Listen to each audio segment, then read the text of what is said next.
श्रीराम जय शिवराय मित्रांनो, तर आजच्या डेमोमधील रील क्रिएट करण्यासाठी आपल्याला अलाइट मोशन आणि सुपर VPN प्रो या ॲपची गरज लागणार आहे.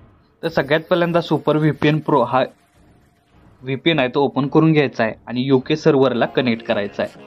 कनेक्ट केल्यानंतर बॅक निघून कॅपकट ओपन करून घ्यायचा आहे आणि न्यू प्रोजेक्टवर क्लिक करून अशा प्रकारे मटेरियल तुम्हाला दिलेला आहे. तर मटेरियलमधील जो बीटमार्क व्हिडिओ दिलेला आहे तो आपल्याला ॲड करून घ्यायचा आहे. आता ॲड केल्याबरोबरच तुमच्यासमोर अशा प्रकारे इंटरफेस दिसून येणार आहे. तर सगळ्यात पहिल्यांदा काय करायचं, या व्हिडिओचं सॉन्ग आहे ते एक्स्ट्रॅक्ट करून घ्यायचं आहे. त्यासाठी व्हिडिओ सिलेक्ट करून हे ऑप्शन अशा प्रकारे स्क्रोल करत तुम्हाला इथं एक्स्ट्रॅक्ट ऑडिओ म्हणून हा ऑप्शन मिळून जाईल. तो ऑप्शन अशा प्रकारे सॉन्ग आहे ते आपलं एक्स्ट्रॅक्ट झालेलं आहे. आता सॉन्ग एक्स्ट्रॅक्ट झाल्यानंतर नेक्स्ट स्टेप काय करायचे आहे, तिथं आपल्याला बीटमार्क करून घ्यायचा आहे. त्यासाठी बघू शकता अशा प्रकारे तुम्हाला इथं बीटमार्क जिथं चेंज होतोय तिथं आकडा तुम्हाला चेंज होताना दिसून येईल. तर पहिला बीटमार्क आहे तो आपल्याला इथं अशा प्रकारे बघू शकता इथं चेंज होतोय. बघू शकता इथं चेंज झाल्यानंतर इथं आपल्याला काय करायचं, बीटमार्क मार्क करून घ्यायचं. अशाच प्रकारे जिथं जिथं बीटमार्क चेंज होईल तिथं आपल्याला काय करायचं, बीटमार्क मार्क करून घ्यायचे आहे.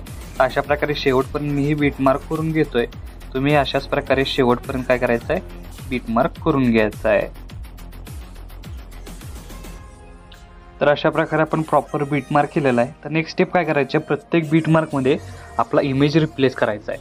त्यासाठी तो भाग सिलेक्ट करून हे ऑप्शन स्क्रोल करत तुम्हाला एक ऑप्शन मिळून जाईल, रिप्लेस. अशा प्रकारे त्या ऑप्शनवर क्लिक करून आपल्याला काय करायचं आहे की आपला जो इमेज लेअर आहे तो आपल्याला इथं काय करायचा, रिप्लेस करायचा. जोही तुम्ही इमेज लेअर इथं ॲड कराल तो रिप्लेस करायचे. म्हणजे बघू शकता अशा प्रकारे तुम्हाला ही अगदी सोप्या पद्धतीने तुमचा इमेज ह्या बीटमार्कमध्ये रिप्लेस करून घ्यायचा आहे. तर मी अशा प्रकारे शेवटपर्यंत मला जो यूज करायचा आहे तो रिप्लेस इथं करून घेतोय. तर तुम्ही हे अशाच प्रकारे तुमचा इमेज इथं रिप्लेस करून घ्या. तर अशा प्रकारे बघू शकता प्रॉपर बीटमार्कला आपला जो इमेज यूज करायचा आहे तो रिप्लेस केलेला आहे. आता नेक्स्ट स्टेप काय करायचे की सुरुवातीचे 2 इमेज सोडून तिसरा इमेज आहे तो आपल्याला सिलेक्ट करायचा आहे. हे ऑप्शन स्क्रोल करून येतं आपल्याला डुप्लिकेट ऑप्शन मिळून जाईल. त्या डुप्लिकेट ऑप्शनवर क्लिक करून जो डुप्लिकेट लेअर होणार आहे ते आपल्याला ओव्हरले करायचे आहे. ओव्हरले केल्यानंतर बरोबर त्याच इमेज लेअरच्या खाली घेऊन यायचे आहे. म्हणजे बघू शकता 2 इमेज सोडून तिसऱ्या इमेज लेअरला आपल्याला डबल साईज आहे ती करून घ्यायची आहे. त्यानंतर बघू शकता यासमोरील 2 लेअर अशा प्रकारे सोडायच्या. त्यासाठी सगळ्यात पहिल्यांदा जी बॅकग्राऊंडची इमेज आहे, आपण ज्या लेअरच्या 2 लेअर केल्या त्याची जी बॅकग्राऊंडची लेअर आहे ती सिलेक्ट करून ॲडजस्टमध्ये येऊन त्याला सर्क्युलेशन आहे सॅच्युरेशन आपल्याला -50 करून घ्यायचं आहे. तर बघू शकता सॅच्युरेशन -50 केल्यानंतर इथं परत आपल्याला 2 इमेज सोडून तिसऱ्या इमेज लेअरला सिलेक्ट करून हा ऑप्शन स्क्रोल करून इथं आपल्याला डुप्लिकेट ऑप्शनवर क्लिक करायचा आहे. आणि डुप्लिकेट झाल्यानंतर ओव्हरले करून हा इमेज आहे तो प्रॉपर त्याच इमेज लेअरवर खाली सेट करायचा आहे. आणि हा PNG म्हणजे इमेज आपल्याला काय करायचं आहे, ॲडजस्टमध्ये जाऊन सॅच्युरेशन आहे ते -50 करून घ्यायचे आहे. तर बघू शकता दोन्ही सुरुवातीला 2 इमेज सोडून तिसरा इमेज लेअर अशा प्रकारे 2 लेअरमध्ये करून घ्यायचे आहे.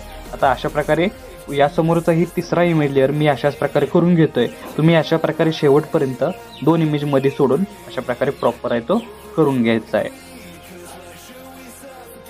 तर अशा प्रकारे बघू शकता प्रॉपर आपण प्रत्येकी 2 इमेजमध्ये सोडून एक इमेज आपण प्रॉपर त्याची लेअर आहे ते 2 लेअर केलेले आहेत आणि बॅकग्राऊंडचा इमेज आहे तो प्रॉपर त्याची लेअर आहे ती आपल्याला सॅच्युरेशन कमी केलेलं आहे. त्यानंतर खाली ॲड ओव्हरलेवर क्लिक करून आपलं जे मटेरियलमधील PNG दिलेलं आहे ती ॲड करून अशा प्रकारे काय करायचे, वरती सेट करायचे आहे. सेट केल्यानंतर याची जी लेंथ आहे ते आपल्याला अशा प्रकारे शेवटपर्यंत वाढवून घ्यायचे आहे. आता वाढवून घेतल्यानंतर आपलं प्रत्येक इमेज लेअर प्रॉपर ॲड झालेला आहे. आता याला इफेक्ट देण्यासाठी बघू शकताय तुम्हाला नेक्स्ट स्टेप काय करायचे आहे, तर बघू शकताय पहिला जो इमेज लेअर आहे त्याला सिलेक्ट करून ॲनिमेशनमध्ये यायचं आहे. ॲनिमेशनमध्ये आल्यानंतर कॉम्बोमध्ये येऊन आपल्याला दुसरा नंबरचा इफेक्ट स्ट्रेच अँड डिस्ट्रॉर अशा प्रकारे हा सेकंड नंबरचा इफेक्ट आहे तो अप्लाय करायचा आहे. त्यानंतर बॅक निघून इफेक्टमध्ये जाऊन आपल्याला काय करायचं, याला शेक इफेक्ट व्हिडिओ इफेक्टमध्ये जाऊन अशा प्रकारे नाईट क्लबमध्ये जाऊन पहिलाच इफेक्ट शेक इफेक्ट लावून घ्यायचा आहे. हा शेक इफेक्टची लेअर इथपर्यंत वाढवून घ्यायची आहे. त्यानंतर परत एकदा आपल्याला बघू शकता परत एकदा काय करायचं आहे, व्हिडिओ इफेक्टमध्ये जाऊन ओपनिंग अँड क्लोजिंगमधील डायमंड झूम हा जो पहिला इफेक्ट आहे तो आपल्याला अप्लाय करायचा आहे. म्हणजे याचा ओव्हरऑल लुक तुम्हाला अशा प्रकारे दिसून येणार आहे.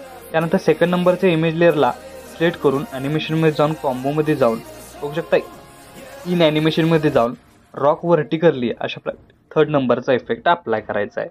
त्यानंतर चौथ्या इमेज लेअरला सिलेक्ट करून ॲनिमेशनमध्ये जाऊन त्यानंतर बघू शकता कॉम्बोमध्ये जाऊन बघू शकता अशा प्रकारे इथं आपल्याला काय करायचं आहे, ॲनिमेशनमध्ये नाही तर आपल्याला इफेक्ट काय दिलेला आहे बघू शकता आपण 3 लेअर आहे. तर तिथं काय करायचं आहे, बॅकग्राऊंडचा इमेज आपण ऑलरेडी हे केलेला आहे, सॅच्युरेशन कमी केलेला आहे. फ्रंटचा जो व्हिडिओ आहे तो सिलेक्ट करून ॲनिमेशनमध्ये यायचा आहे, कॉम्बोमध्ये यायचा आहे आणि 3D कार्ड 1 हा इफेक्ट अप्लाय करायचा आहे. त्यानंतर यासमोरील इमेज लेअर सिलेक्ट करून ॲनिमेशनमध्ये जायचं आहे. त्यानंतर बघू शकता कॉम्बोमध्ये येऊन इथं स्लाइड अँड वेव्ह हा इफेक्ट अप्लाय करून घ्यायचा आहे. त्यानंतर यासमोरील इमेज लेअर सिलेक्ट करून ॲनिमेशनमध्ये यायचं आहे. इन ॲनिमेशनमध्ये तुम्ही बघू शकता अशा प्रकारे जो चायनीज नावाने इफेक्ट आहे तो अप्लाय करून घ्यायचा आहे. अशा प्रकारे इफेक्ट तुम्हाला दिसून येईल. त्यानंतर नेक्स्ट स्टेप काय करायचं आहे, बघू शकता अशा प्रकारे याचा ओव्हरऑल लुक दिसून येणार आहे. आता नेक्स्ट स्टेप काय करायचं आहे की बघू शकता इथं आपल्याला जे सेकंड नंबरचे 3 लेअर इफेक्ट इथं तुम्हाला अशा प्रकारे दिसून येतील. सेकंड नंबरचा 3 लेअर इफेक्ट सिलेक्ट करून बॅकग्राऊंडचा इमेज तर आपण सेट केलेला आहे. त्यानंतर ॲनिमेशनमध्ये येऊन कॉम्बोमध्ये येऊन 3D कार्ड 4 हा इफेक्ट अप्लाय करायचा आहे. त्यानंतर यासमोरील इमेज लेअर सिलेक्ट करून ॲनिमेशनमध्ये यायचं आहे, कॉम्बोमध्ये येऊन बाउन्स 2 हा इफेक्ट अप्लाय करून घ्यायचा आहे. त्यानंतर यासमोरील इमेजला येऊन आपल्याला ॲनिमेशनमध्ये येऊन कॉम्बोमध्ये येऊन ट्रिपलेट 2 हा इफेक्ट अप्लाय करायचा आहे. आणि त्यानंतर ह्या 3 लेअरला सिलेक्ट करून ॲनिमेशनमध्ये यायचं आहे. ॲनिमेशनमध्ये आल्यानंतर कॉम्बोमध्ये आल्यानंतर क्यूब 2 हा इफेक्ट अप्लाय करायचा आहे. त्यानंतर यासमोरील इमेज लेअरला ॲनिमेशनमध्ये येऊन तिथं इन ॲनिमेशनमध्ये तुम्ही बघू शकताय तुम्हाला रोटेट म्हणून हा ऑप्शन अप्लाय करायचा आहे. त्यानंतर यासमोरील इमेज लेअरला ॲनिमेशनमध्ये येऊन आणि कॉम्बोमध्ये येऊन क्वार्टर 2 हा इफेक्ट अप्लाय करायचा आहे.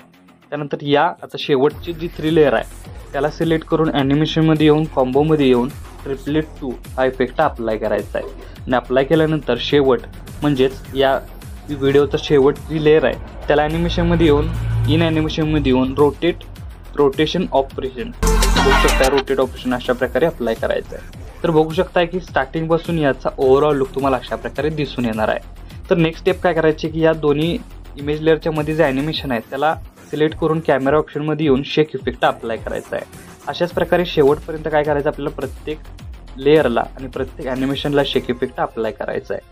अप्लाय केल्यानंतर आपला स्टेटस आहे तो क्रिएट झालेला आहे. तर याला सेव्ह करण्यासाठी वरती ॲरोची एकदा क्लिक करायचं आहे. क्लिक केल्यानंतर अशा प्रकारे ओव्हरऑल लुक तुम्हाला दिसून येणार आहे. तर आपला स्टेटस आहे तो इथं क्रिएट झालेला आहे. आता भेटूया आपल्या पुढच्या व्हिडिओमध्ये.